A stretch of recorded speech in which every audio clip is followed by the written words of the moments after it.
नमस्कार, मेरा नाम है मोनिका। आप देख रहे हैं अमर उजाला। आज हम पंजाब यूनिवर्सिटी में हैं। जैसे कि हम सबको पता है कि पंजाब यूनिवर्सिटी में और चंडीगढ़ में लगातार प्रोटेस्ट किए जा रहे हैं। दिल्ली जंतर मंतर पर जो हुआ, इसको लेकर आज जेएनयू से यहाँ पर अदिति और आमीन, दो स्टूडेंट जेएनयू के यहाँ पे पहुँचे हैं। आइए उनसे बात करते हैं। आमीन, आप आंदोलन में रहे हैं दिल्ली में, तो आज आप यहाँ पे क्या मैसेज लेके आए हैं और आपने 20 तारीख को क्या किया जंतर मंतर पे देखा?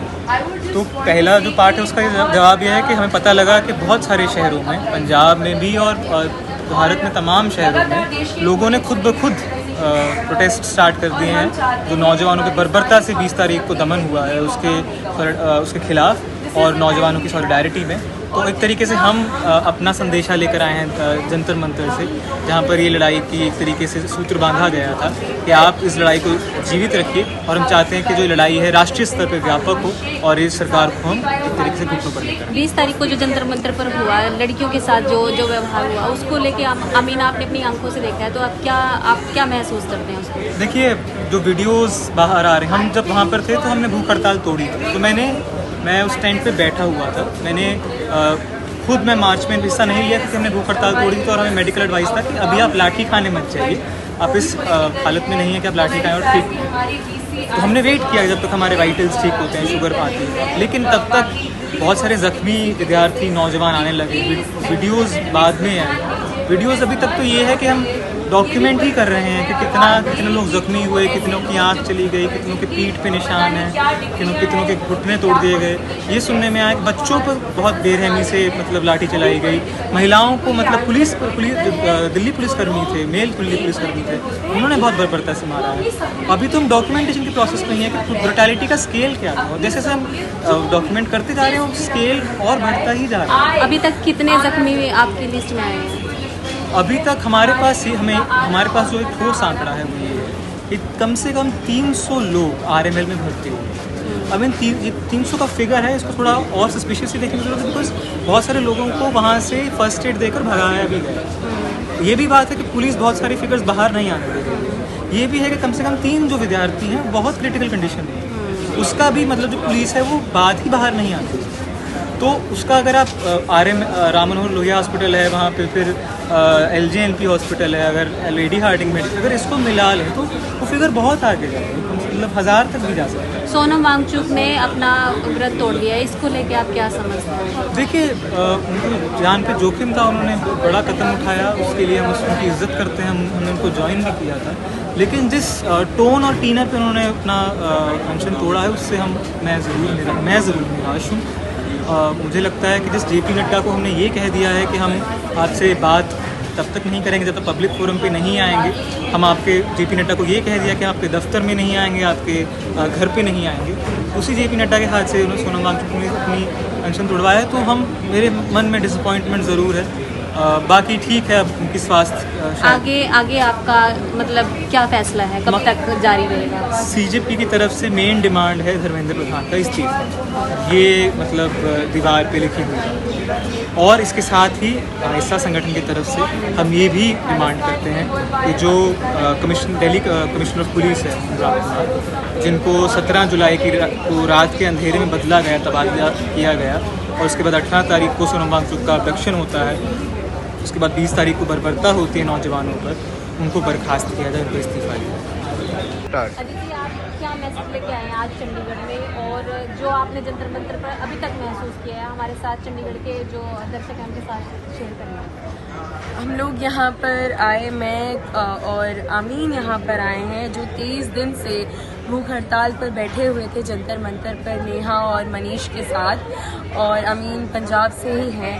और हम यहाँ पर वही जंतर मंतर की आवाज़ इस पंजाब के इनकलाबी जगह पे, ज़मीन पर लेकर आए हैं कि देश भर से युवा नौजवान वहाँ पर भगत सिंह की विचारधारा को जिंदा रखते हुए जंतर मंतर पहुंच रहा है। और जो जंतर मंतर नहीं पहुंच रहा है वो अपने अपने कॉलेजेस में, अपने यूनिवर्सिटीज़ में, अपने गाँवों में, अपने कस्बों में एक जंतर मंतर बना रहा है।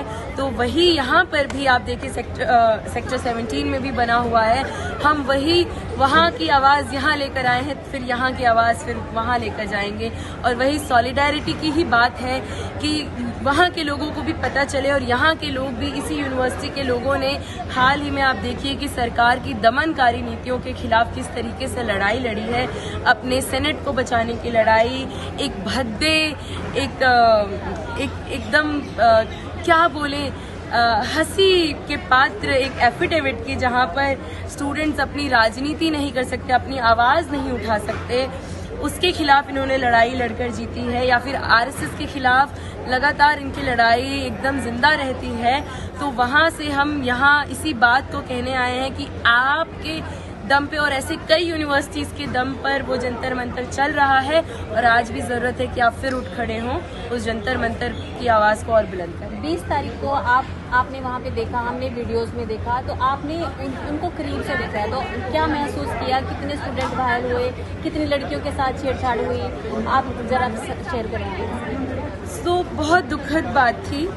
सबसे पहले तो एक बढ़िया और एक आश्चर्यचकित लेकिन एकदम खुशनुमा बात ये थी कि इतने लोग आए थे जिसकी कोई कल्पना भी नहीं कर सका, सरकार भी कल्पना नहीं कर सकी कि इतने लोग आएंगे वहाँ पर जितने वो आए थे। कोई जंतर मंतर पे है तो उसे नहीं पता कि सीपी पे कितने लोग हैं, कोई सीपी पे है तो उसे नहीं पता कि संसद मार्ग पे कितने लोग हैं, केरला हाउस पे कितने लोग हैं, जनपद रोड पे कितने लोग हैं। इतनी जनता राजधानी में आई थी अपनी उपस्थिति देने, और फिर बर्बरता से पुलिस बिना किसी वार्निंग के उन पर लाठीचार्ज करती है। टीयर गैस, पेलेट गन्स तक का इस्तेमाल होता है। जो जिस तरीके से आप किसी क्रिमिनल को, टेररिस्ट को ट्रीट करते हैं, शायद उनको भी आप एक मौका देते हैं बात करने का। आपके स्टूडेंट्स जो इतने महीने से जवाब मांग रहे, एक इस्तीफा मांग रहे हैं, उस मंत्री में ऐसे कौन से हीरे जड़े हुए हैं भाई? इस्तीफा, इतनी मौतों के बाद बस एक इस्तीफा तो मांगा है, वो इस्तीफा नहीं दे रहे हो। वहाँ पे किस तरीके से लड़कियों के को मारा सिर्फ नहीं गया है, उनको सेक्सुअली असॉल्ट किया गया है, वो वीडियो सबके सामने है। उनको थप्पड़ मारा गया है, लाठियां उनके प्राइवेट पार्ट्स में डालने की कोशिश की गई है, उनके चेस्ट को टच करने की कोशिश की है पुलिस द्वारा। यूनिफॉर्म मैन वहां पर बिना बैजेस के मुंह बांध कर थे, बिना यूनिफॉर्म के भी वाइट शर्ट में लाठियां लेकर लोग वहां पर आए थे मारपीट करने। और ये कोई पहली बात नहीं है, जेएनयू के, जामिया के स्टूडेंट्स ये सब जानते हैं, इन सब चीज़ों से वाकिफ़ हैं अच्छे से कि बिना वर्दी के लोग आते हैं मारपीट करने, और ऐसा हुआ है। लेकिन वहाँ पे जनता ने मुंह तोड़ जवाब दिया उनको। ये जिन लड़कियों के साथ छेड़छाड़ हुई है, आप ही एक फीमेल हैं, तो ऐसे लोगों के लिए आप किस तरीके के एक्शन की मांग करते हैं? बिल्कुल, एक तो पहले बहुत शर्म की बात है कि चीफ जस्टिस ऑफ इंडिया कहते हैं उनके पास इतना टाइम नहीं है कि वो वीडियोस देखेंगे। हमें नहीं पता कि इस देश के छात्रों को, इस देश की जनता को न्याय दिलाने के लिए उनके पास टाइम नहीं है, तो वहाँ उनका काम क्या है हमें नहीं पता। और बिल्कुल इस पे कार्रवाई होनी चाहिए। जो एसीपी है उसका भी इस्तीफा होना चाहिए, उसको कड़ी से कड़ी सजा मिलनी चाहिए। जो सर्विलांस हम पे कराया जा रहा है, उल्टा इसका यूज उन पे होना चाहिए। उनको पहचाना जाना चाहिए कि वो कौन से पुलिसकर्मी थे जिन्होंने ये सारी हरकतें की हैं लोगों के साथ, और उनको सजा, कड़ी से कड़ी सजा मिलनी चाहिए। लोग सिविल में भी थे, क्या आपको लगता है वो पुलिसकर्मी थे? कौन थे, कहाँ से आए थे? देखिए, दोनों चीजें हो सकती हैं। पुलिस ऑफिशियल्स भी हो सकते हैं और आरएसएस के गुंडे भी। आप देखिए कि लगातार वीडियो आ रहे हैं, बजरंग दल और पता नहीं हिंदू रक्षा दल, पता नहीं कौन कौन सा दल, जो वीडियो खुलेआम धमकी दे रहे हैं। हम पे लाठियां बरसाई जा रही हैं, वहाँ पे हम पे पेलेट गन्स चलाए जा रहे हैं और खुलेआम धमकियां दी जा रही हैं कि आ रहे हैं तुमको बताने कि क्या होता है मारपीट, क्या होता है लाठी, लठ बजाने आ रहे हैं। ये भाषा का प्रयोग कर रहे हैं और सरकार उन पे कोई भी एक्शन नहीं लेती है। तो सरकार, लोगों को जानना चाहिए कि अगर कोई भी हिंसा होती है उसका जिम्मेदार सिर्फ नरेंद्र मोदी है, धर्मेंद्र प्रधान है, अमित शाह है, कोई और इसका जिम्मेदार नहीं है। आरएसएस है, बीजेपी है, हिंदू रक्षा दल, बजरंग दल, ऐसी घटिया देश विरोधी ताकतें हैं। ये है असली एंटी नेशनल। तब तक आपका धरना जारी रहेगा जब तक इस्तीफा नहीं मिलता। जानकारी के लिए हमारे साथ जुड़े रहिए। चंडीगढ़ अमर उजाला से मोनिका नागर की रिपोर्ट। आपके राज्य की खबरें, आपके शहर की खबरें सबसे पहले जानने के लिए देखते रहें अमर उजाला। चैनल को सब्सक्राइब जरूर कर लें और पाएं हर अपडेट।